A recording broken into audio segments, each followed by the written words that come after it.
Hi అండి, అందరికీ నమస్తే. ఆ రోజైతే మార్నింగే వ్లాగ్ షూట్ చేశానండి. ఆ రోజు పిల్లలకని చెప్పేసి ఎగ్స్ అయితే బాయిల్కి పెట్టాను. నెక్స్ట్ రాగి ఇడ్లీ వేద్దామని చెప్పేసి కొంచెం రాగి పౌడర్ ఇడ్లీ పిండిలో మిక్స్ చేసి కొంచెం అవి ఇవి కూడా వేశాను. ఎందుకంటే డౌట్ పిల్లలు తింటారో తినరో, ఎందుకన్నా మంచిదని చెప్పేసి నార్మల్ ఇడ్లీ కూడా అయితే వేశాను. మార్నింగ్ అంతా హడావిడిగా ఉంటుంది కదండి, ఇంకా పిల్లలు స్కూల్కి అని చెప్పేసి ఇగోండి ఇక్కడైతే చట్నీ కోసం అని చెప్పేసి పల్లి కొంచెం పచ్చిమిర్చి అవి ఫ్రై చేస్తున్నాను.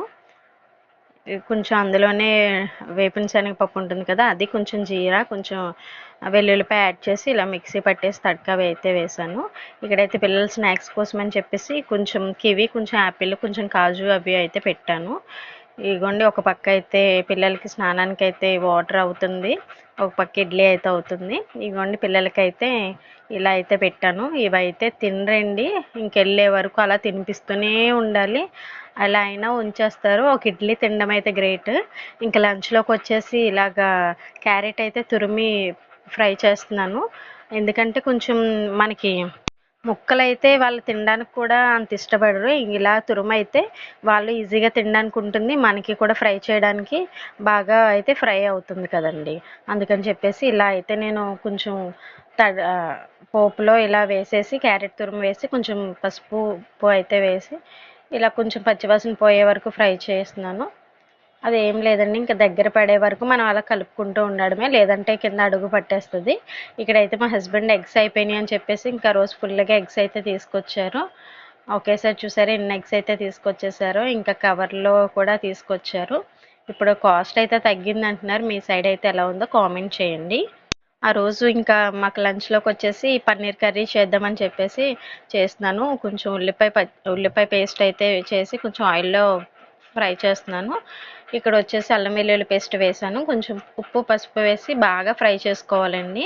మనకి ఆ పచ్చివాసన అనేది బాగా పోవాలి. కింద నుండి కలుపుకుంటూ ఆయిల్లో అయితే పచ్చివాసన పోయేలాగా ఫ్రై చేసుకోవాలి. అప్పుడే మనకి ఏ కర్రీ అయినా సరే ఆ పచ్చివాసన పోతేనే టేస్ట్ ఉంటుంది.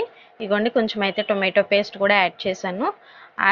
ఆ ఉల్లిపాయ పేస్ట్, ఈ టొమాటో పేస్ట్ కూడా ఆయిల్లో శుభ్రంగా ఫ్రై అవ్వాలి.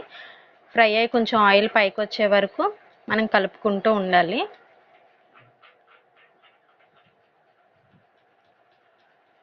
అలా ఫ్రై అయితేనే టేస్ట్ అండి. మనం ఉప్పు పసుపు యాడ్ చేసుకున్నాం కాబట్టి దానివల్ల కొంచెం ఫాస్ట్గానే ఫ్రై అవుతుంది. బట్ మనం అలా మిక్స్ చేసుకుంటూ ఉండాలి, లేదంటే అడుగు పెట్టేస్తుంది. ఇదిగోండి పన్నీర్ అయితే నేను ఇలా కట్ చేసుకున్నాను. ఎవరి ఇష్టం వాళ్ళది, కొంచెం పెద్దగా కట్ చేసుకుంటారు, కొంచెం మీడియం సైజులో కట్ చేసుకునే వాళ్ళు చేసుకుంటారు. మాకైతే ఇలా ఇష్టం అని చెప్పేసి ఇంక నేను ఇలా కట్ చేసి వాటర్లో ఎప్పుడైనా వాష్ చేసుకుని వేసుకోవాలండి. ఇంకా అందులో కానీ కాజు కొంచెం బాదం ఉంటే అవి కూడా వేసి కొంచెం పెరుగు కూడా మిక్స్ చేసి పేస్ట్ అయితే చేసి అందులో అయితే ఉల్లిపాయ టొమాటో పేస్ట్ ఉంది కదా, అందులో అయితే వేసానండి. వేసి కొంచెం ఉప్పు కొంచెం కారం అడ్జస్ట్ చేసుకుని కొంచెం గరం మసాలా కొంచెం ధనియాల పౌడర్ అయితే వేసుకుని జీడిపప్పు పేస్ట్ వేసాం కదండి, అందుకని చెప్పేసి మనం మిక్స్ చేస్తూ ఉండాలి, లేదంటే బాగా అడుగు పట్టేస్తుంది. ఆయిల్ సెపరేట్ అయ్యే వరకు మనం ఫ్రై చేసుకుంటూ ఉండాలి. అందులో కొంచెం అంతా అయిన తర్వాత కొంచెం వాటర్ వేసుకుని కొంచెం కరివేపాకు కొత్తిమీర కూడా యాడ్ చేసి పన్నీర్ యాడ్ చేసుకోవాలి. కొంచెం నెక్స్ట్ ఫ్రెష్ క్రీమ్ ఉంటుంది కదండి, నా దగ్గర అయితే లేదని చెప్పేసి నేను పాల మీద మీగడ అయితే వేసాను. నెక్స్ట్ అందులోకే కసూరి మేతి కూడా కొంచెం యాడ్ చేసుకుని మనం దగ్గరగా పడిన తర్వాత ఆయిల్ పైకి సెపరేట్ అయిన తర్వాత తింటే చాలా బాగుంటుంది. టేస్ట్ అయితే నేనైతే ఇలాగే చేస్తాను. ఇంట్లో అయితే అందరూ హ్యాపీగా తింటారు. ఒకసారి ఇలా అయితే ట్రై చేయండి. ఇవ్వండి పాప అయితే స్కూల్ నుండి వచ్చి ఇంకా హోంవర్క్స్ అయితే చేసుకుంటుంది. పన్నీర్ కర్రీ అయితే చాలా బాగుంటుందండి, టేస్ట్ చేయండి. ఈవినింగ్ అయితే ఫ్రూట్స్ పెట్టానండి. Do subscribe to my channel. Thanks for watching.